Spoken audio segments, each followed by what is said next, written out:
दादी, तुम हमेशा सर्दियों में डरावनी कहानियां सुनाते हो ना।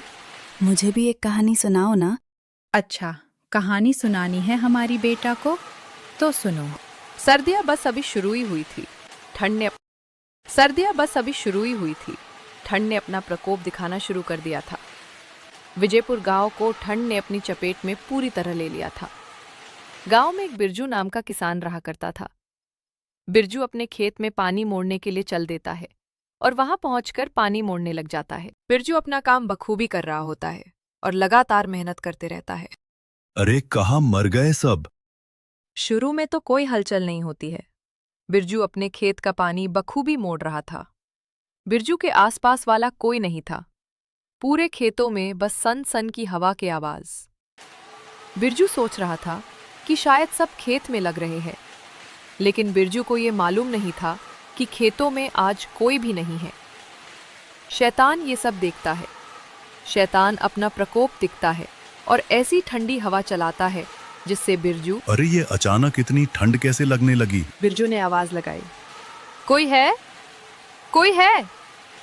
लेकिन कोई नहीं बोला, सिवाय हवा के, जो मानो शरीर को बिल्कुल चीरती हुई निकल रही हो। बिरजू को हल्का डर और सर्दी में कपकपी महसूस हुई। बिरजू की हालत धीरे धीरे बिगड़ने लगी। बिरजू को बहुत ज्यादा कमजोरी महसूस होने लगी। वो कैसे न कैसे घर पहुंचा। बिरजू की पत्नी जागी और लक्ष्मी, मुझे बहुत ज्यादा ठंड लग रही है, मैं सो जाता हूं।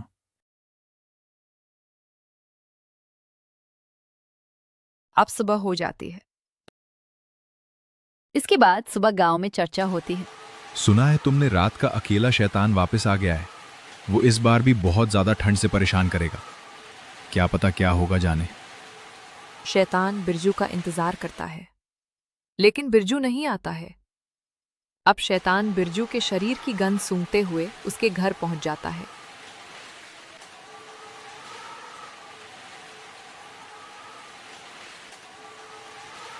यहां बिरजू की हालत बहुत ज्यादा बिगड़ जाती है और शैतान रात के अंधेरे ने आकर बिरजू को हमेशा के लिए अपने साथ ले जाता है। अब सुबह फिर से चर्चा होती है। सब डरे हुए हैं। सब सोचते हैं कभी अगली बारी नहीं होगी।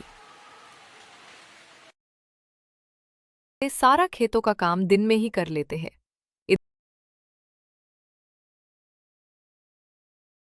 इधर बिरजू का बेटा चंदन एक स्कॉलरशिप जीत जाता है और पढ़ने के लिए मेरा चला जाता है।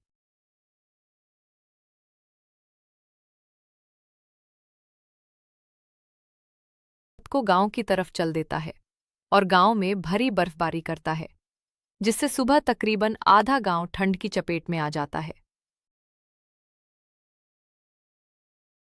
अब सुबह हो जाती है। आधा गांव ठंड की चपेट में आ जाता है। एम्बुलेंस मरीजों को हॉस्पिटल लाते हैं और हॉस्पिटल में मरीजों की लाइन लग जाती है।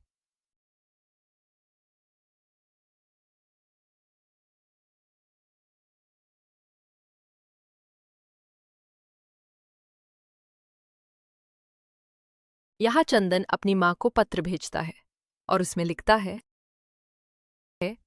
माँ, तुम ठीक हो ना? गांव वाले सब ठीक है ना?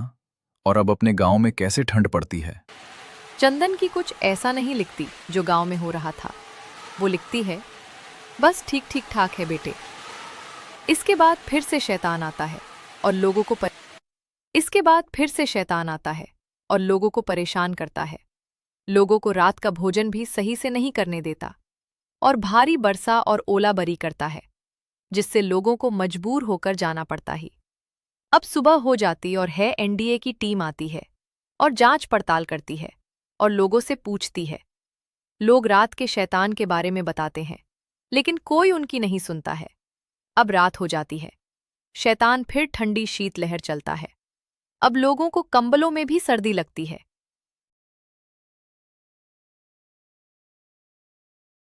जानवर बर्फ में जम जाते हैं। सभी जंगल के जानवर शैतान से हार मान लेते हैं और इस दुनिया को छोड़ देते हैं। मम्मी, मुझे सर्दी लग रही है। पापा, मुझे सर्दी लग रही है। कुछ लोग अपने घर के आंगन में आग जलाकर अपनी रात गुजरते हैं। बस सब अब सुबह होने का इंतजार करते हैं।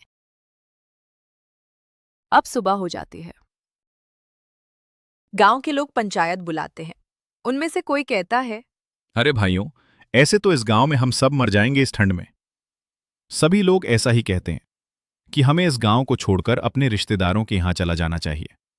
जब ठंड खत्म हो जाएगी तब हम वापस आ जाएगी। लेकिन उनमें से 3 से 4 गांव वाले कहते हैं, अरे भाई, अपने गांव और अपने खेतों को छोड़कर कोई जाता है क्या? अरे हरिया, जब जान ही नहीं रहेगी तो खेतों क्या अचार डालेगा क्या? भाई तुम्हें जाना है तो जाओ, हम तो नहीं जाएंगे। अब ये लोग नहीं जाते हैं। शाम को चाय की दुकान पे बातें करते रहते हैं और कहते हैं,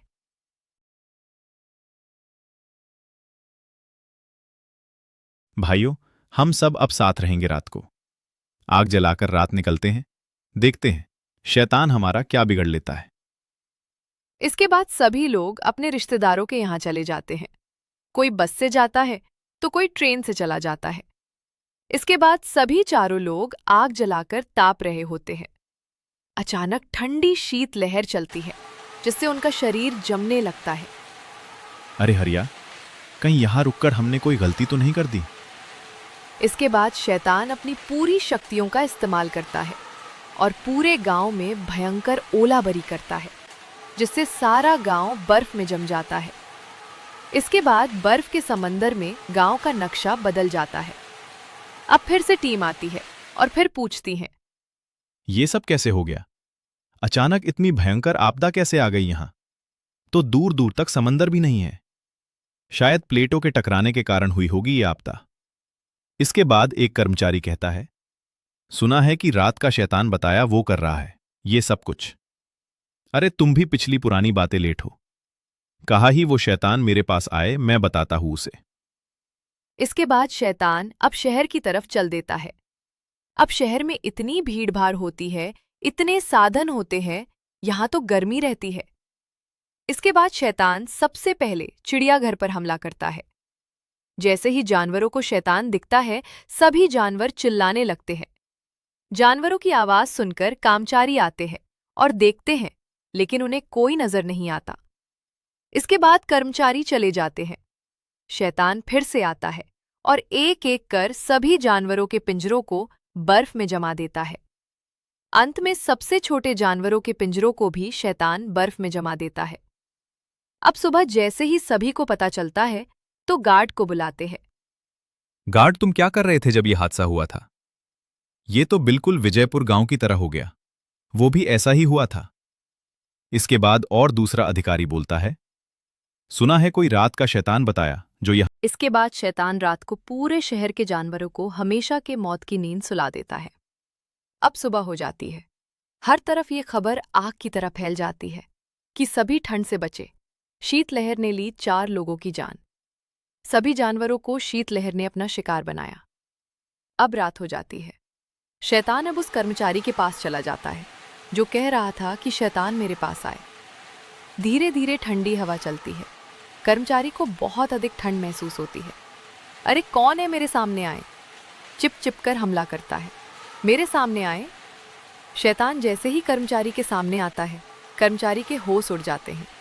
इसके बाद शैतान कर्मचारी पे हमला करता है और कर्मचारी को मौत की नींद सुला देता है। अब शैतान सारे शहर में ऐसी ठंडी हवा चलाता है जिससे सबको बहुत ठंड लगती है।